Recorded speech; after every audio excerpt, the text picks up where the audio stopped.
Hi, my study buddy Ziggy and I are going to talk about some World War II local home front and high school connections. Well, let's start with Nebraska being relatively local. At Fort Robinson in Nebraska, dogs were trained in for action in World War II. Dogs, they were bomb sniffing dogs. The British on the right hand side there's an arrow pointing towards a German Shepherd or an Andalusian Shepherd. They were called during the war, and they're paratrooper dogs. So interesting, I feel. We had a language school here in Minnesota. As you know, as we read earlier in chapter 27, that Japanese Americans were not very well treated, especially on the West Coast. But in Minnesota, we had a lot more tolerance, and we established a language school here at Fort Snelling, where the school trained soldiers as Japanese linguists to support the U.S. military in World War II. So anyway, that's pretty cool local connection. Elgin Watches, which is in Elgin, Illinois. My Aunt Joyce, actually, after she graduated from high school, worked as a Rosie the Riveter there. We saw a picture of Rosie the Riveter just earlier. She made watch repair kits for officers after she graduated from Elk River High School, Minnesota in 1944. And she lived with my great aunt Bernice, who was married and had a couple kids, and her husband was off serving in the war. This is a picture of Lincoln High School. Now it's a community center in Mankato, Minnesota. High school students were so heavily impacted, and many of you mentioned in your assignments about how high school kids were impacted because they had to get jobs and they had a lot more responsibility at home.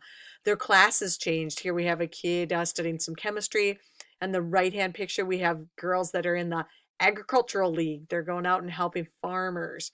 Many of the students.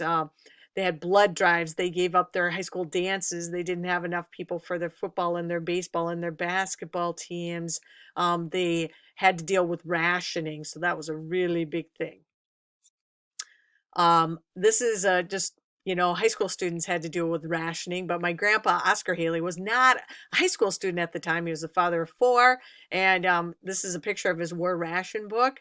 Notice on the right-hand side, the Office of Price Administration. War Ration Book 4 is the fourth one from 1945.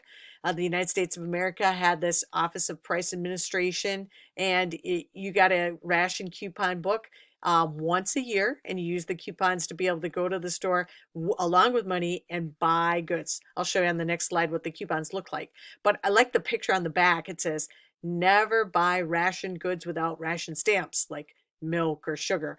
Never pay more than the legal price. They don't want anyone getting gouged. That's something they've been talking a little bit about with COVID right now, and like toilet paper and hand sanitizer. Important. When you have used your ration, salvage the tin cans and waste fats. They are needed to make munitions for our fighting men. Cooperate with your local salvage committee. I know a lot of you wrote about how it was important to recycle. All right, there's coupons, and it depended on the January, February, March, you'd be able to use certain coupons, etc. And there's some spare ones at the front there too. They usually had patriotic themes. We have the arm of the Statue of Liberty in the green ones, and some wheat in the purple ones, etc. Ration coupons impacted everyone's daily lives. Dairy, sugar, coffee, tires, gasoline was a big one. Back to the high school community to talk about how some high school students had to do without yearbooks during World War II because on the left, film. This film could be saved and used for reconnaissance. So yeah, didn't get to take people's pictures. On the right hand side, paper. This is one after the war effort as well. I really love that little icon though. Save all cardboard and paper for salvage. All right. My hometown is Waseca, Minnesota, and the Birdseye Plant. There was a Birdseye Plant in my hometown of Waseca, Minnesota. They froze peas for the war effort. They also had corn, carrots, other things too, and employed workers seasonally from Barbados. So I think it was interesting, as well as local people, obviously, to keep the worker shortage down. I know we talked about how African Americans migrated in earlier in chapter 27 to work in the war effort, and Mexican Americans, but we didn't have a lot of that here in Minnesota, or in my part of Minnesota. But in order to get workers, imported them from Barbados, and then during the winter they went back to Barbados, which I think these guys really did we're happy to go because it's a lot colder here in Minnesota.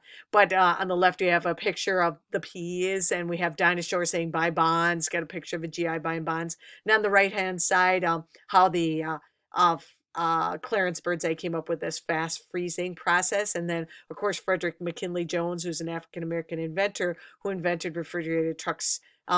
That really helped a lot to preserve the food for the war effort. High school kids oftentimes worked in the Birdseye plant, but there's also others in Minnesota like Green Giant and Colonel, yeah, Festal.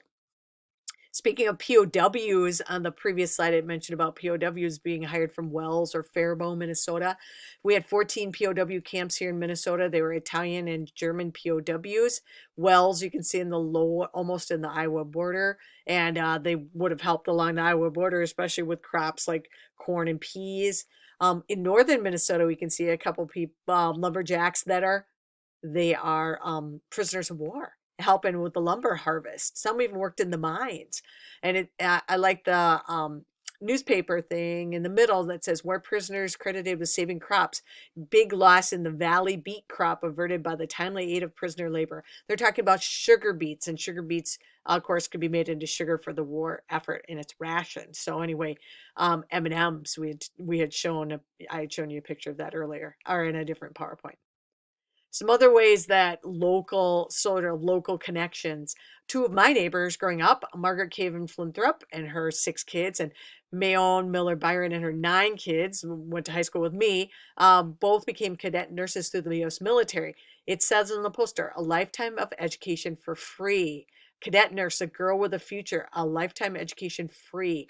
Both of these women, Margaret and Mayon, very nice ladies. Margaret just passed away at 93, and Mayon is still around. She's also 93. And so anyway, both of these ladies got their education. Margaret went to, boy, I gotta say, she went off to serve in San Antonio at a veterans hospital there. And then Mayon, the war got over before she was finished. She went to Cretin. And so anyway, she did practice nursing, but she didn't do it for the U.S. Army. So anyway, what a great opportunity for young women in this case. Impacting the high school community. On the upper left-hand picture, you can see that there are young people, Junior Red Cross. The poster there, your blood can save him, very, very much so. And on the right-hand side, we can see that there's, I'm not sure exactly where this picture is from. It might be somewhere in Southeast Europe. But one way or the other, blood impacted lives. Some people donated once a month. You're only supposed to donate every 53 days, but sometimes once a month when they really had a big need. Shipping the blood was a problem during the war, though, because, of course, it's in glass bottles, and then it could be broken. And so anyway, that at high school blood drives, occasionally a bottle of blood got dropped, and yeah, that could be, hey, when I gave him blood in high school, I might have gotten a little queasy from seeing something like that. But it was important part of the high school community for sure. I think this is interesting and was mentioned about the clothing in the reading.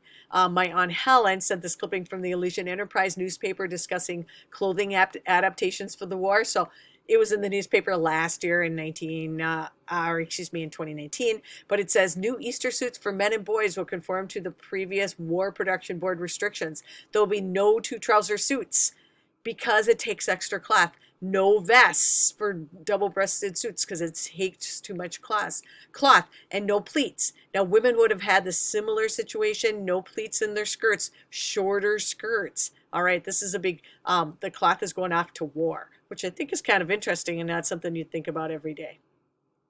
All right, the Minneapolis Star-Tribune has a journal article about how there was the Twin Cities Ordnance Plant. It's a bullet-making plant in Arden Hills, Minnesota.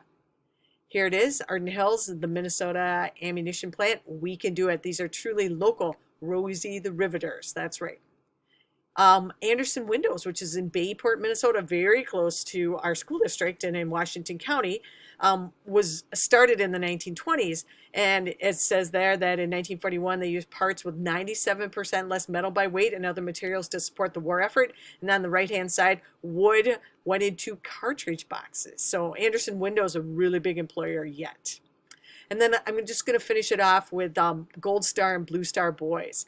I found an example of a banner The blue stars are for the people that served in the war and were alive. The gold stars, if you lost a child, it might hang in your window that you had a gold star boy. In this family, Klaus and Gertrude Johnson raised 8 boys, 6 of whom served in World War II, and a 7th who fixed B-52 bombers as a mechanic in the Korean War. One son became a Gold Star boy, meaning one of their children died in World War II. I hope you've enjoyed just the local connections about the high school community during World War II. And then, of course, Ziggy says, we can do it.